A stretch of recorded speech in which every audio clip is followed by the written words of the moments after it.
இப்ப New York court இது வந்து சாதாரண ஹிண்டன்பர்க் அறிக்கை கிடையாது. இப்ப வந்திருக்கிறது பாத்தீங்கன்னா நியூயார்க் கோர்ட் $250 மில்லியன், அதாவது கிட்டத்தட்ட 2100 கோடி ரூபாய் வந்து பண்ணியிருக்காங்க. இந்த கிரீன் எனர்ஜி, அதாவது அதானியுடைய கிரீன் எனர்ஜி 8 பேர் சேர்ந்து முதலீட்டாளர்கள்ட்ட $3 பில்லியன் அளவுக்கு கடன் பெற்றிருக்கிறார்கள்.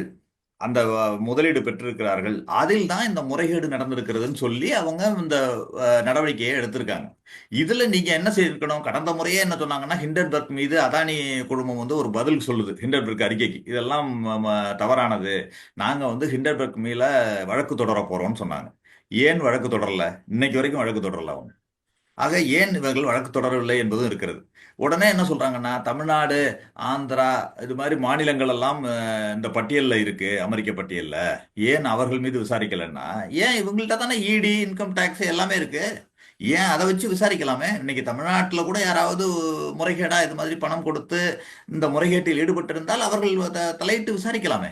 ஏன் விசாரிக்க கூடாது? அதுதானே எங்களுடைய கேள்வி. எங்களுடைய கேள்வியே அதுதானே.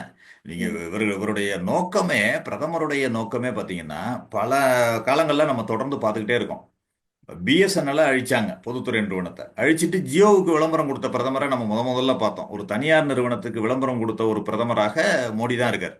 இப்படி அதானி, அம்பானிக்கு மிகவும் உதவிகரமாக, அவர்களை வளர்ப்பதற்கு உதவிகரமாக இருந்தது தான் இந்த பிரதமர். அதனால்தான் இந்த ஸ்ட்ராங்கா அவர் மேல இந்த குற்றச்சாட்டு இருக்கிறது. பிரதமர் மோடியுடைய ஆதரவு இருப்பதால் தான் அதானி இத்தகைய முறைகேடுகளில் தைரியமாக ஈடுபட முடிகிறது என்பதுதான் உண்மையா இருக்கு.